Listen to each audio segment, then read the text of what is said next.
Hi, and welcome back to the farmhouse. I am Deanne from Hummingbird Acres, and today in the kitchen we are making yogurt in our Instapot. This is super easy and only requires 2 ingredients and a little bit of time. So all you're going to need for this is milk and a yogurt, a plain yogurt, probably a Greek one that has some active cultures in it. So like I said, super easy. I make this about every other week, and my kiddos absolutely love it.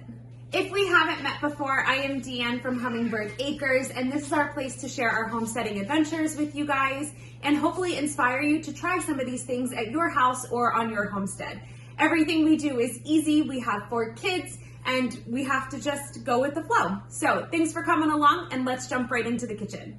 So to make this yogurt, I am going to be using my Instapot. It does have the yogurt feature, which makes this super easy. So I'm going to pour a ½ gallon of milk into my liner. This is 2% milk from the grocery store. So you don't even have to have any special milk to do this. You can just do it with milk from the grocery store.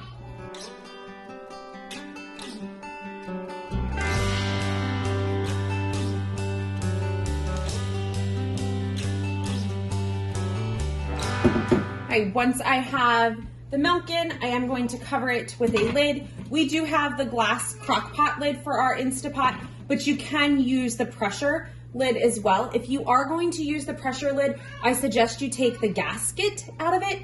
That gasket can have some nasty smells with it, especially if you did like bone broth or cooked a meat in your Instapot before, and those nasty smells and just extras can get into your yogurt and make it taste really gross. So if you don't have the glass lid, no big deal. Use the pressure lid. Just take the gasket out of it because you're not going to be setting your Instapot to pressure cook.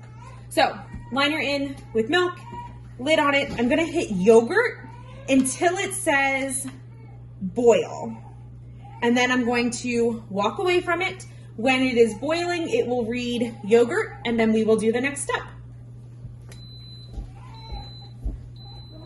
Instapot beeped, it says yogurt, so it means that the milk has boiled. So I'm going to remove the lid, set this to dry, and I am going to use my thermometer and check the temperature. It should be about 180.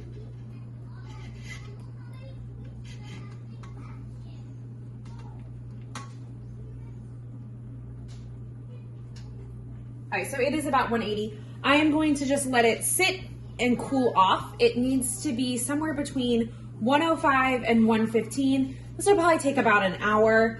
Some ways to speed this up, if you're kind of in a rush, you can pull the liner out and set it on your counter. You could also put it in an ice bath. I'm not really in a rush for time, so I'm just going to let it sit until it gets to somewhere between 110 and 115. The milk is reading about 112, which is a little high, but it will work. So I'm gonna pull my thermometer out. I did get this on Amazon. I will link it below. If you're interested in it, it is a great digital thermometer for like big pots like this. So what you're gonna do now is you want to skim off the skin that is on top of the yogurt or milk. It's not yogurt yet. You can leave this on. It just gives the yogurt kind of like a chunky, and the kids don't like it, so I just take it off. It's really easy. All right, now I'm going to add 2 tablespoons of yogurt to my milk. This is leftover yogurt from our last batch of yogurt. If you don't have leftover yogurt, or this is your first time making it, all you need is plain yogurt that the only 2 ingredients are milk and the active cultures. That's all you need. You don't need anything extra. You don't want anything extra in your yogurt. My first time making yogurt, I had bought yogurt from the grocery store. I used 2 tablespoons of that and added it, and it made perfect yogurt. So 2 tablespoons of plain yogurt that all it is the milk and the active cultures.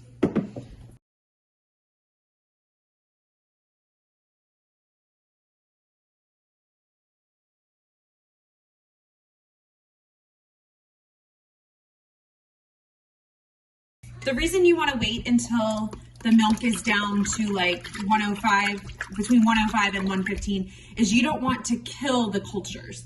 So you need to lower the temperature in order to kill the cultures. And you want, and I think I forgot to mention this, you want to heat up the milk to kill any unwanted bacteria. Then you're going to cool it down so it doesn't kill the cultures. And then we're going to heat it back up for a long period of time. So once I got the 2 tablespoons in, I'm just going to use a whisk to kind of stir this all together.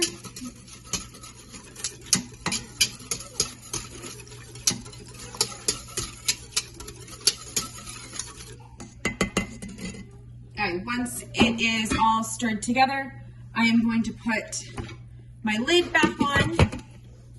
And then I'm going to cancel this to turn it off. I'm going to hit yogurt again. And this time I want it to come up with the hours. So I had to hit it twice. And you can do anywhere between 8 and 24 hours. Our kids really like the yogurt fermented for just 8 hours. So I'm going to leave it on 8. And just a note, when you are using the yogurt feature, instead of counting down on the timer, it counts up. So this will be done when it reads 8 hours and it will actually tell me yogurt. So I'm gonna let this sit and it will let me know when it's ready. Yogurt is done. It is out of the Instapot. And this time I decided I was going to strain off some of the whey. There was a lot of whey this time when I made the yogurt. So I draped a cheesecloth over top of a colander inside of a bowl, and I've let it sit for a couple of hours. If you let this sit for 8, 12 hours, you'll get a Greek yogurt, so a really thick yogurt.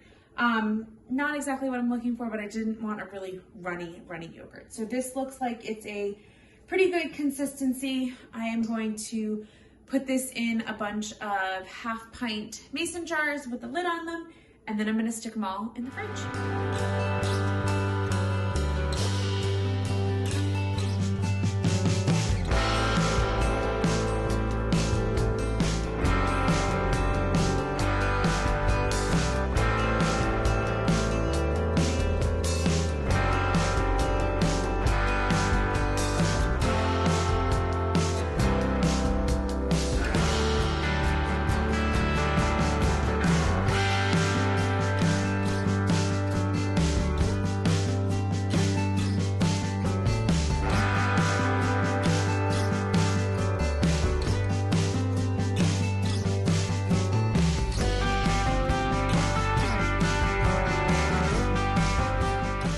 Yogurt is all done. I do leave a little bit of space in the jars so that we can add some maple syrup or maybe even some granola to this, but these are going to go in the fridge and the kids will probably have them for breakfast tomorrow.